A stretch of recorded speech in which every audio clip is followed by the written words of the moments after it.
বৃষ্টি কিন্তু যখন তখন এসে আমাদের ধোঁকা দিয়ে দেয়।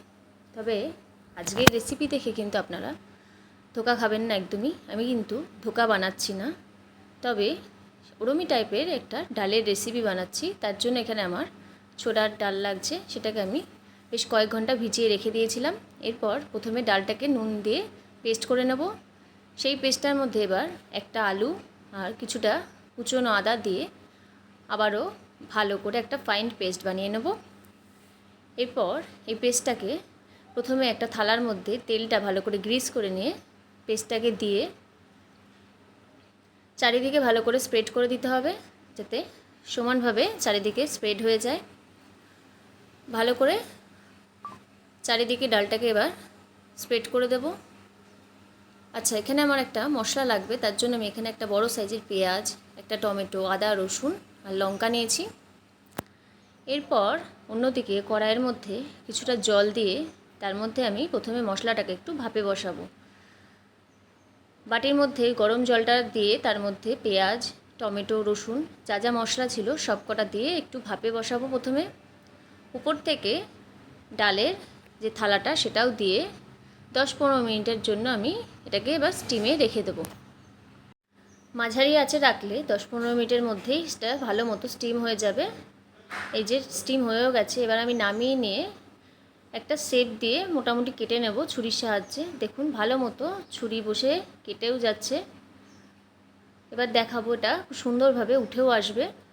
দেখুন প্রতিটা ডালের পিসগুলো কিন্তু একটা একটা করে উঠে আসছে, কোনো রকম ভেঙে চুরে কিন্তু একদমই যাচ্ছে না। এবার মশলাটা যেটা করেছিলাম, সেদ্ধ বসিয়েছিলাম, সেটাকে পেস্ট করে নেব। তাহলে আমার দুটো কাজ কিন্তু একসাথে হয়ে গেল। মশলাটা সেদ্ধও হয়ে গেল, তার সাথে আমার ডালটাও ভাপা হয়ে গেল। এবার পিসগুলোকে তেলের মধ্যে দিয়ে আমি একে একে ভেজে নেব। ভালো করে লাল লাল করে এক পিঠ ভেজে নিয়ে উল্টে আরেক পিঠ ভেজে নেব। এই বড়াগুলো কিন্তু এই সময়ও খাওয়া যেতে পারে, মানে ভাজার পরে টেস্ট কিন্তু খুব ভালো হয় খেতে, বেশ মচমচে একটা ডালের বড়া এই সময়ও খাওয়া যেতে পারে। ভালো করে ভাজা হয়ে গেলে বড়াগুলোকে তুলে একটা সাইডে রেখে দেবো। সবকটা পিস এরমভাবে ভেজে আমি রেখে দিয়েছি।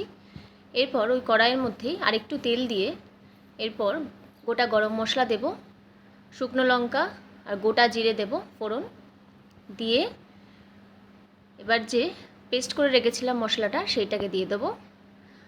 এরপর এর মধ্যে কিছু গুঁড়ো মশলা দেব, 1/2 চামচ লঙ্কার গুঁড়ো, 1/2 চামচ জিরের গুঁড়ো, 1/2 চামচ ধনের গুঁড়ো, হলুদ, নুন দেব স্বাদ মতো আর সামান্য চিনি দিয়ে সব কিছু ভালো করে মিশিয়ে নিয়ে এবার মশলাটাকে ভালো করে কষে নিতে হবে। জলটা যতক্ষণ না শুকিয়ে যাচ্ছে মশলাটা ততক্ষণ আমি কষাবো। কষানো হয়ে গেলে এরপর এর মধ্যে জল দেব গ্রেভির জন্য। জল দিয়ে এরপর ভালো করে মশলার সাথে মিশিয়ে নেব, দিয়ে একটু ফোটা পর্যন্ত অপেক্ষা করব।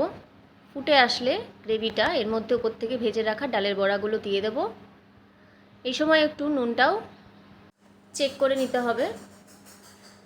ডালের বড়াগুলো দিয়ে একটু ফুটতে দেবো যাতে মশলাটা বড়ার মধ্যে ভালো মতো ঢুকে যায়।